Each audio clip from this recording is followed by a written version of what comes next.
Gadis ini menemukan sarang telur angsa yang besar. Lingkungan sekitarnya baru saja dihancurkan oleh manusia.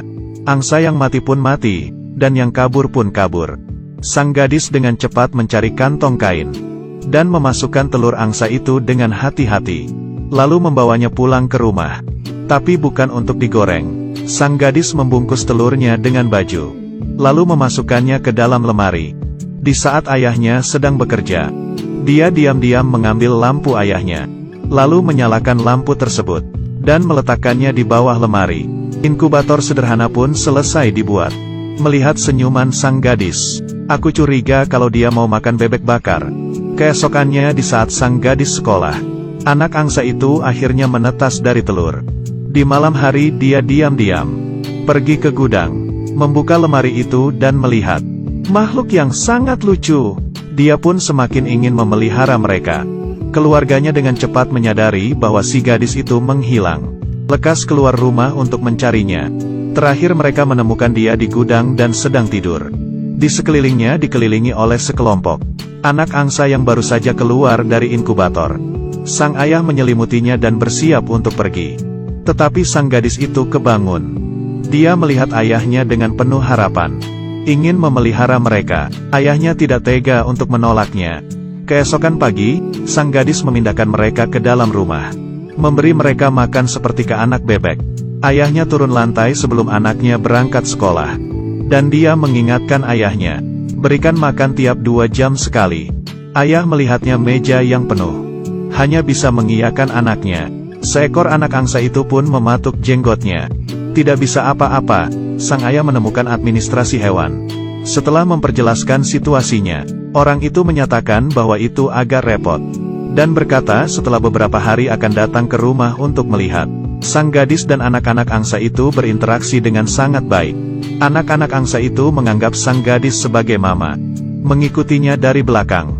Kedua kaki berlari beserta bayangan. Ada 1 ekor yang tidak sengaja ketinggalan dari kelompok.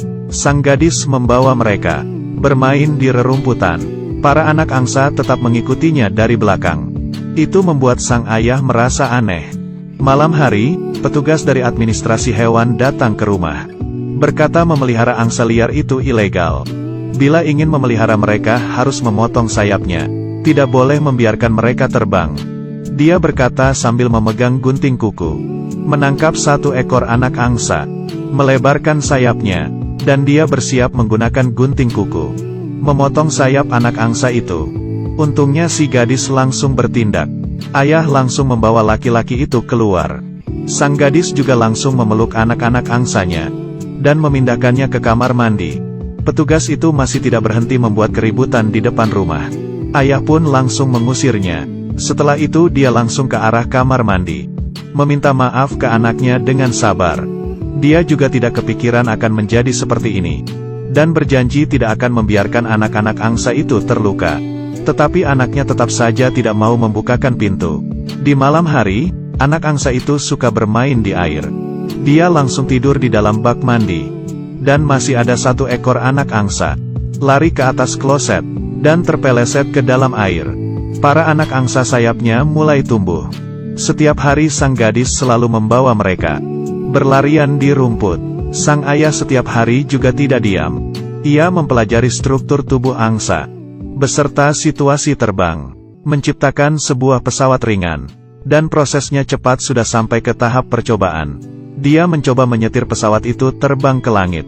Terbang sangat tinggi dan berhasil. Membuat orang yang tidak bisa membantunya juga ikut senang. Di saat mendarat itu lebih menghabiskan energi di kaki. Harus mengontrol saat menginjak tanah. Para angsa setiap hari bertambah besar. Pesawat sang ayah juga sudah banyak diperbaiki menjadi lebih bagus. Tidak hanya bisa duduk di pesawat, tetapi juga ada ditambah roda. Penerbangannya pun berhasil. Di malam hari dia mencari anaknya, mengatakan tentang pemikirannya. Dia ingin menggunakan pesawat untuk memindahkan para angsa. Biarkan mereka mengikuti naluri. Anaknya tetap ingin mereka tetap berada di sisinya. Tetapi seperti ini para angsa hanya bisa dipotong sayapnya. Anaknya pun akhirnya mengiyakan untuk membantunya. Setiap hari ayah berpura-pura menjadi pesawat di sekeliling para angsa agar mereka menjadi lebih familiar. Tetapi tiap kali dia selalu gagal. Tidak bisa apa-apa, jadinya anaknya memakai baju ayahnya. Dan mengarahkan para angsa itu berlari ke depan. Lalu disambungkan ke ayahnya. Kali ini pun berhasil. Para angsa mengikuti dari belakang sang ayah.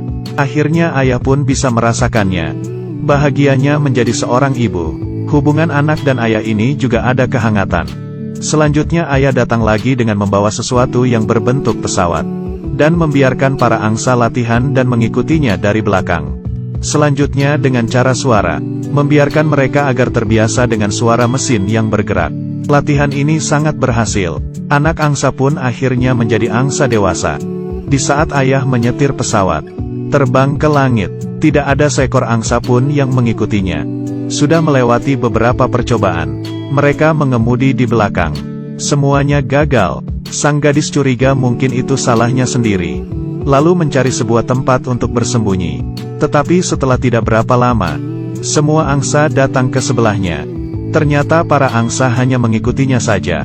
Di saat sang ayah merasakan kegagalannya, sang gadis menyalakan pesawat. Semua angsa pun mengikutinya. Tetapi dia sama sekali tidak bisa mengontrol pesawat itu. Baru sebentar saja langsung jatuh ke bawah.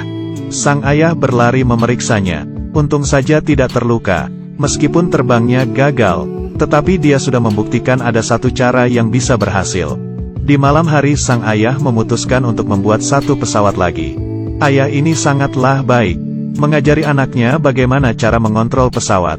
Demi untuk memindahkan para angsa. Dan dari awal sama sekali tidak ada orang yang bisa berhasil. Para angsa melihat gadis itu terbang ke langit. Menggigit tali pintu kandang hingga terbuka. Lalu segera mengikutinya dari belakang. Mereka bersama-sama terbang di langit. Terbang melewati sebuah sawah. Hal ini sangatlah berhasil. Mereka menemukan sebuah suaka burung. Tetapi di sini sudah ditempati oleh developer. Bila setelah tanggal 1 November tidak ada seekor burung pun yang muncul, kita akan mulai proses pembangunan.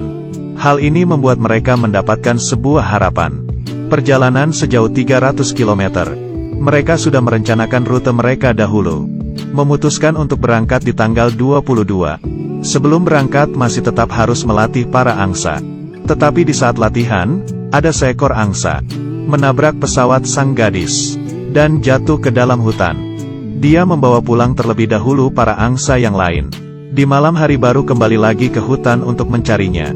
Tetapi petugas administrasi hewan memanfaatkan situasi di saat mereka tidak ada. Menangkap semua angsa pergi. Sang gadis sudah menemukan angsa yang terluka. Dan di saat dia sampai di rumah, dia hanya menemukan kandang yang kosong. Dan semua angsa sudah dikurung di depan administrasi hewan. Tetapi rencana tetap harus dijalankan. Mereka mengalihkan perhatian petugas. Dan yang lainnya memanfaatkan kesempatan tersebut untuk melepaskan para angsa. Sang gadis menyetir pesawat itu datang. Para angsa pun langsung terbang mengikutinya. Sekarang sudah tidak ada orang yang bisa menghalanginya. Perjalanan selama pemindahan juga tidak lancar. Mereka mengejar untuk terbang sejauh 120 km sebelum matahari terbenam. Melintasi Danau Ontario, mereka terbang melewati kota. Dengan cepat sudah sore hari. Harus mencari tempat untuk mendarat sebelum malam hari. Saat ini, pangkalan militer di danau telah menemukan mereka dan mengaktifkan kewaspadaan penuh. Mereka pun mendarat dengan megah, lalu segera dikendalikan. Tetapi para angsa menarik rasa perhatian para militer. Bahkan foto bersama mereka. Dengan begini ayah dan anak membawa sekelompok angsa. Berita tentang pembobolan pangkalan dengan cepat dilaporkan oleh tim media. Mereka juga mendapat perhatian dari masyarakat. Di perjalanan terbang mereka juga bisa menikmati pemandangan indah alam. Dengan cepat mereka bertemu dengan sekelompok angsa liar. Para angsa dengan natural melewatinya. Sang gadis juga menyadari pemburu di tepi sungai.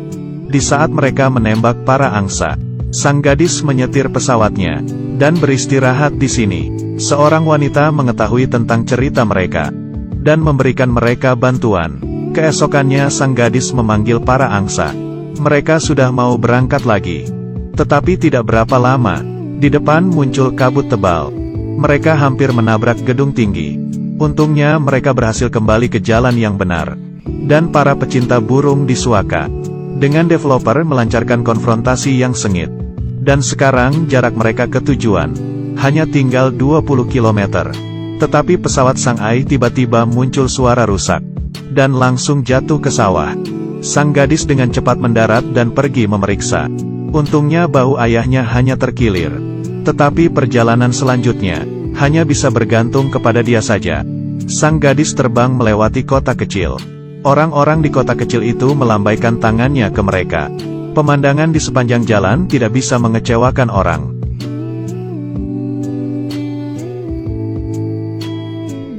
Di saat semua orang sibuk menunggu, sang gadis menyetir pesawat dan membawa para angsa.